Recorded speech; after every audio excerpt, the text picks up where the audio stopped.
मंचर तालुका आंबेगाव येथे दुधाला 40 रुपये हमीभाव मिळावा या प्रमुख मागणीसाठी शिवसेना उद्धव बाळासाहेब ठाकरे पक्षाच्या वतीने आंदोलन करण्यात आले।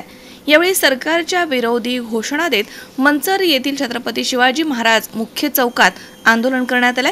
यावेळी शिवसेना उद्धव बाळासाहेब ठाकरे पक्षाचे जिल्हा प्रमुख सुरेश भोर तसेच राजाराम बानखेले, ज्ञानेश्वर खंडागळे, अनिल निघोट यासह शिवसैनिक मोठ्या संख्येने हजर होते। यावेळी सुरेश भोर म्हणाले की दुग्ध व्यवसाय हा ग्रामीण भागामधील शेतकऱ्यांचा मुख्य व्यवसाय आहे। ग्रामीण भागामधील आर्थिक कणा आहे, मात्र गेल्या अनेक वर्षांपासून सरकार दूध उत्पादक शेतकऱ्यांकडे दुर्लक्ष करत आहे। दुधाला बाजारभाव मिळत नाहीये, त्यामुळे शेतकऱ्यांचा आर्थिक बजेट कोलमडलाय।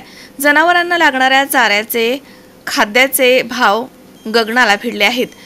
दूध उत्पादक शेतकऱ्यांना सध्या दुधाला मिळणाऱ्या दरामधनं काही शिल्लक राहत नाहीये। सरकारने प्रति लिटर 40 रुपये हमीभाव जाहीर करावा, अन्यथा पुढील काळामध्ये मंत्रालयासमोर जनावरं घेऊन आंदोलन करू असा इशारा सुरेश भोर यांनी दिलाय। आंदोलन झाल्यानंतर कोणताही अधिकारी या ठिकाणी निवेदन स्वीकारण्यासाठी आंदोलनस्थळी आला नाही, त्यामुळे शिवसैनिक आक्रमक झाले। यावेळी शिवसैनिकांनी छत्रपती शिवाजी महाराज चौकात घोडेगाव बाजूने जाणारा रस्ता अडवून चक्का जाम केला। बातमी आलेली होती, आयात शुल्क कमी करून 10,000 टन पावडर, दुधाची पावडर या ठिकाणी सरकार आयात करत आहे। ही अतिशय खेदाची गोष्ट आहे। आपल्याकडे अतिरिक्त दूध आहे, आपल्याकडे दुधाला भाव नाही, आणि असं असताना देखील 10,000 टन माल बाहेरून आणून या ठिकाणी शेतकऱ्यांचं तुम्ही कंबरनं मोडण्याचं काम तुम्ही करत आहात। 12% GST दुधावर सरकारने लावलेला आहे। मागच्या आठवड्यामध्ये केंद्राची बैठक झाली, निर्मला सीतारामन यांच्या अध्यक्षतेखाली बैठक होऊन 12% दुधावर GST लावण्याचं काम त्यांनी केलं। 5% तुम्ही शेतकऱ्याला अनुदान देणार, 5 रुपये अनुदान देणार आणि 12% GST तुम्ही आकारणार। हा GST हा डायरेक्ट शेतकऱ्यांचा तोटा, शेतकऱ्यांच्या खात्यामधून तो वजा होऊन डायरेक्ट ग्राहकांना त्याचा पुढे फायदा होईल, व्यापाऱ्यांना त्याचा फायदा होईल। हे सगळं धोरण सरकारचं चुकीचं आहे, दिशाभूल करणार आहे, शेतकऱ्यांचं कंबरनं मोडणार आहे। अनेक शेतकरी जवळपास दररोज 3 ते 5 शेतकरी आत्महत्या करत आहेत। शेतीमालाला बाजारभाव मिळत नाही, दुधाला बाजारभाव मिळत नाही। दुधाला गायींना आपण जो चारा घालतो तो चारा देखील प्रचंड महाग झालेला आहे, सुग्रास महाग झालेला आहे, पेंड महाग झालेली आहे। आणि असं असताना शेतकऱ्याचं, ग्रामीण भागातील शेतकऱ्याचं कंबरडं मोडण्याचं काम या ठिकाणी सरकारने केलेलं आहे। 40 रुपये भाव दिला नाही तर खरं तर या सरकारच्या सगळ्या मंत्र्यांना देखील आपण सगळे मंडळी या ठिकाणी बोलून द्यायचं नाही, अशा प्रकारचं आपल्या सगळ्यांच्या वतीने आवाहन करतो। खरं तर ही सगळी मंडळी कशी आहे, पूर्वी घोषणा होती, आता तीच घोषणा कशी झाली बघा। वारे सरकार तुम्हारी वाणी, वारे सरकार तुम्हारी वाणी, सस्ता दूध महंगा पाणी।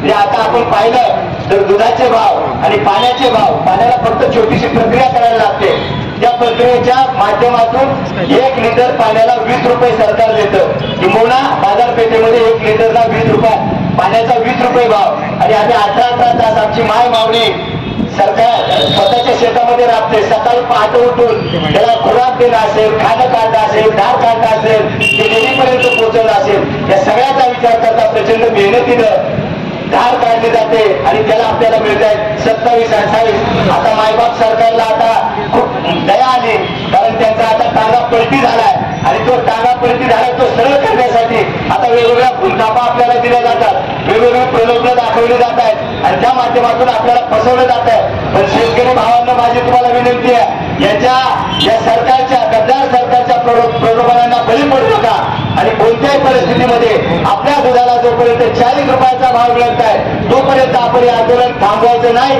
अतिशय जोरदार पद्धतीने आंदोलनाला आपण सार्वजनिक सामोरं जाऊया। पुन्हा एकदा सरकारला आमची जाहीरपणानं सूचना आहे, जाहीरपणानं आव्हान आहे, जर आमच्या दुधाला 40 रुपयाचा भाव मिळाला नाही तर निश्चितपणानं रस्ते अडवले जातील, मंत्र्यांना फिरणं बंद केलं जाईल, अशा प्रकारचं त्यांना या ठिकाणी इशारा देतो। आणि पुन्हा एकदा उपस्थित सर्व शेतकऱ्यांच्या ठिकाणी जाहीरपणाने आभार मानतो। धन्यवाद। जय जय महाराष्ट्र, जय गुरुदेव।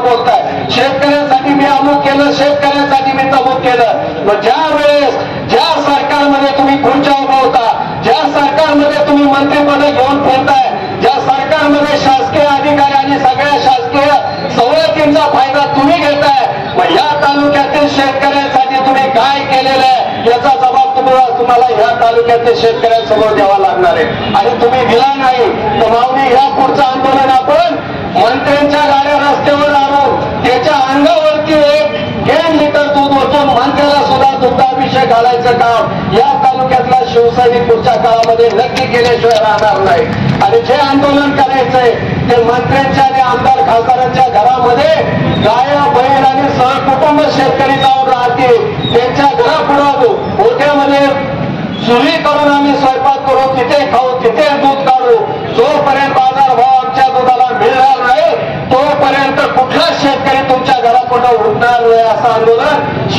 शिवसेनेच्या स्टाईल मध्ये आदरणीय उद्धव साहेब आहे आदित्य साहेब आहे या सगळ्यांच्या नेतृत्वाखाली भविष्य काळामध्ये शेतकऱ्यांच्या हितासाठी शिवसैनिक सातत्यानं लढत राहणार आहे। आज या ठिकाणी अतिशय स्वप्नील जाधव, सी 24 तास, आंबेगाव।